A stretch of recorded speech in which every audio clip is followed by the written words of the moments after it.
Hi everybody, and welcome back to FANG Friday. This is Ross Healy, the Chairman of Strategic Analysis Corporation and the Senior Portfolio Manager at McNichol & Associates Asset Management. This week has been a hold the line period in which nothing much has changed at all. As we will see in a moment, the four clear sells among the FANGs remain in force, the two holds remain in play, and two of the FANGs are indecisive.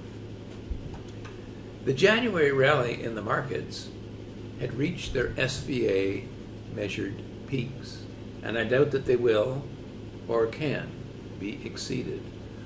Both the S&P 500 and the TSX reached up to their respective key breakpoints. The super growth price for the Standard & Poor's, that's 3.5 times adjusted book, and the high conservation, the HC price for the TSX, that's 1.5 times adjusted book, with dead precision, and neither has been able to break out, and certainly not for the time being. Both the S&P and the TSX were somewhat intrigued, as both tried for 4 successive days to break out, pretty much dead right on their measured, precise SVA peaks, and failed every time. The next move in the market looks to be more in line with the emerging fundamentals, in other words, on the weak side. Notably, the poor value NASDAQ stocks, which have not much going for them at all. And let's face it, the overall values in the US market in particular are poor, and lower valuations would be in order. Since the beginning of this current rally, it's largely been the growth stocks, which were so badly beaten down last year, that have led the way back up again in this rally to date.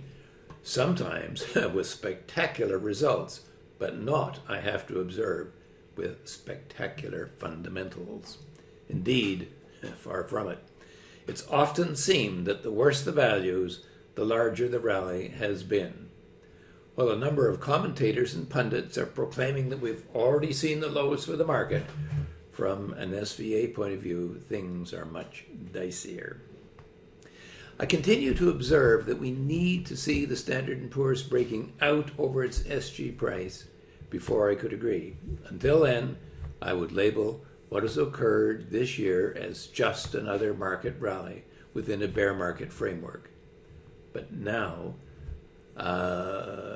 looks to be in the process of ending.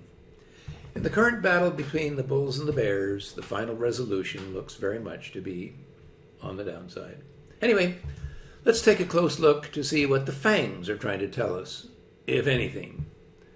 As a final reminder, by the way, I will be on BNN next Wednesday at noon. If you have any non-FANG questions for me, it's too late to have them raised as a formal question, but I will tell you that they just love to get texted message sent in as opposed to phone calls or emails. So use the text messaging feature on your phone as the next best way to get them on the air. Now, I must alert you that we will not be airing FANG Friday next Friday, as I will be in the hospital for an operation to remove the cause of my Dupuytren contracture. It has already caused 2 of my fingers to bend towards the palm of my hand so that the infected fingers can't straighten out, as I will be under a total anesthetic for what is essentially microsurgery. They tell me that I will be there for the day. Don't be surprised in 2 weeks' time if I show up with a clunky hand cast. Anyway, before we take a closer look at those FANGs and what's been going on, as always, I do like to say thanks to everyone who likes this video and all our subscribers. It really helps to grow our channel, and we appreciate it greatly. Okay, let's start off with Amazon, and before we actually say much about Amazon, what I want you to do is note how precisely Amazon has hit those breakpoints and rebounded either up or down. That's number one. because that's going to be helpful later on in this telecast. But the other thing is that after reaching its mid-super growth price, that's 5.5 times book value, the stock price rallied to its bubble price and stopped with dead precision, has been setting back. I think that the MSG price is definitely in the cards, but the question is it going to be lower than that? Because look at the trend of the fair market value, just stepping downstairs. Alphabet, well, let's go back to the action around its mid-super growth price, again, 5.5 times book. Very, very what we call sloppy or indecisive trading here, which forecasts that there is going to be at least a one break point, if not more than one break point, risk on the downside. Well, we had the first one all right, but look at again when it got down to its low super growth, 4.5 times book, again, sloppy or indecisive trading. I would expect that we're heading for the super growth price. That's 3.5 times book. And Microsoft, very much the same story, around its HB1. With precision, it had peaked at its HB2, but despite all of the hype about its new Chat GPT function, lots of people are subscribing, but the market does not appear to be greeting that with great hurrahs. And again, indecisive or sloppy trading around the HB2 would call for a decline to its bubble price. Now, the bubble price is a very, very strong support level, as we have seen in a number of other companies, and I would expect a good rebound at that point. Netflix reached my bubble price target. I remember when it bottomed here, I said, look what happens when a stock breaks its bubble price after being in its bubble zone for years. It is very, very common for the stock to rebound all the way back to the bubble price, but not through it. Well, it did that with dead precision and has been setting back ever since. Now, there's been a little turn up here in the fair market value due to its fourth quarter numbers, or at least how people have interpreted the fourth quarter numbers. I myself have some concerns about that, particularly when I take a look at another company in the streaming field, which is Walt Disney. And again, look at that. Walt Disney got there with precision to its growth price and has been setting back ever since. But its fair market value has been trending lower, as, by the way, I expect is going to happen to Netflix when people really get a fix on the future. They've already promised a weak first quarter. Apple is kind of difficult to parse because of the share buybacks. I had thought when I extended its downward trend, which had been taking place because of stock buybacks, that it actually bottomed where the market thought it should bottom. However, as it turned out, the company was not buying back stock as to the same degree, and the book value has turned up.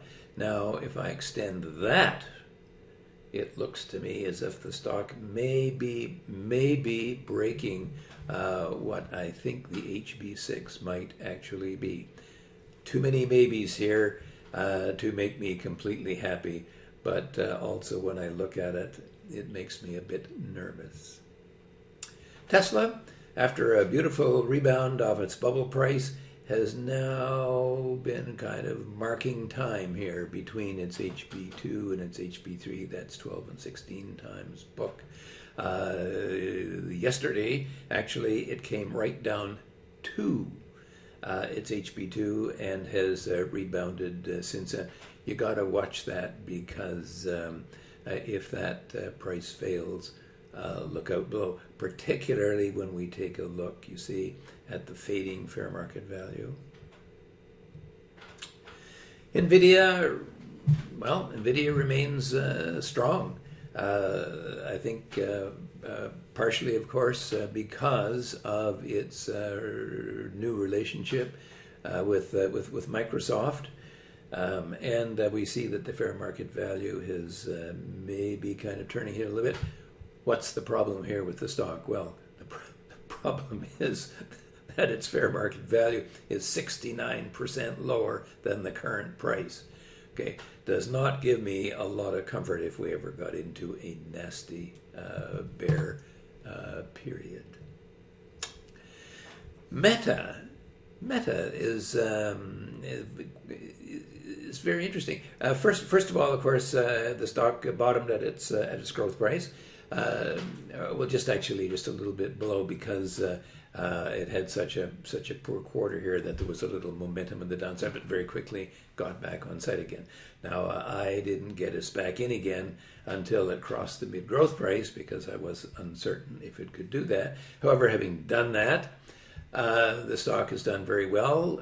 Zuckerberg has promised that he is going to do something about the earnings and buy back stock. The stock had a nice jump there, and in fact resolved the issue of whether we should buy it at the super growth price or not because it's simply overshot. Well, since that time, it has set back. Now, why was the market so positive about what Zuckerberg said? Well, the market is hoping that fair market value trend, which would be about here, if it hadn't broken, they're hoping that those stock buybacks and the focus on profitability will remove or will push back that fair market value and bring the stock back up again. Well, if we take a look at what happened the last few days, it fell back to the super growth price, fell very, very slightly below there, but it did not trigger what I call my 3% 5-day rule. And today, the stock has powered over the super growth price. So we did not have to sell the stock, and it will remain, as it were, in our Phantom FANG portfolio. Anyway, to sum up, what have we seen this week? Now, I usually like to ask, what have we learned? Well, we haven't learned a thing, as far as I can tell. So seen is the word of the week. First, as I had expected, Amazon continues to slip back to its super growth price, its very long-term low. But the plunging fair market value measure does not necessarily promise support there. We'll have to wait to see how the market reacts at that point, as it will then be at the lowest valuation for Amazon that it has ever fallen to. Alphabet and Microsoft have both been dithering on either side of the recent breakpoints for some time, what I refer to as indecisive or sloppy trading. This usually points to the high probability that their next lower breakpoints are in play. Often, it's more than one. Neither exactly enjoyed a stellar fourth quarter, and I fully expect that their immediate downside targets are in the cards. As far as Netflix is concerned, having reached my upside target for the stock, Netflix was an outright sell at its bubble price, 7.4 times book. It has poor industry fundamentals, and its quarterly results were, in my opinion, weak, despite the market's apparent optimism, that little uptick in the fair market value. I put the chart of Disney next to the one of Netflix to show you that Netflix is in good or bad company, depending on your point of view. I suspect that we will see that Netflix's recent bump upwards in its fair market value measure will prove to be ephemeral as the streaming industry remains under pressure. I've never called for a sell on Apple. And now that we have its new balance sheet, Apple increasingly appears to be letting go below its guesstimated HB6 price. At 33 times book value, an indifferent fourth quarter, and a 43% downside risk, its intrinsic value does speak volumes to me, asking, what's the stock doing this high? I would personally not hold something that looks like such weak long-term value, and I have to say that the SVA work remains very uncertain. NVIDIA has held nicely above its HB4 price, that's 20 times book, and it seemed overjoyed with that Microsoft arrangement. In general, it appears to be defying the general industry outlook parameters. Indeed, the stock keeps signaling that higher prices may lie ahead. I would, however, sell if the HB4 price, that's 20 times book, fails to hold on any setback, or if the shares rise to their HB5, that's 26 times book, where I would exercise extreme caution. Tesla is still safely onside, what I have termed safely in what I would call my phantom FANG portfolio. But it's been fluttering indecisively between its HB2 and its HB3, 12 and 16 times book. It's not cheap, the fair market value measure is slipping, and the company is in an increasingly crowded marketplace. Do not hesitate to sell if the HB2, that's 12 times book, fails to hold. Finally, Meta's had been clinging like cloth under its SG price, 3.5 times book, but today has popped back beautifully onside. I did say that only if the SG price failed would I sell the shares, as otherwise the stock would have further to go on the upside. Last week, I reminded our viewers of our 3% 5-day rule. The shares gave us a cautionary warning, but today are back on side. Whether safely or not is another question, but on side nevertheless as we speak. So hang in and hang on. Finally, unless the Standard & Poor's is actually able to break over its recent high super growth price, which seems increasingly unlikely, I would treat any exposure to the NASDAQ stocks in particular with considerable caution. I will close with a reminder of my BNN appearance next Wednesday. Text or phone in your questions now.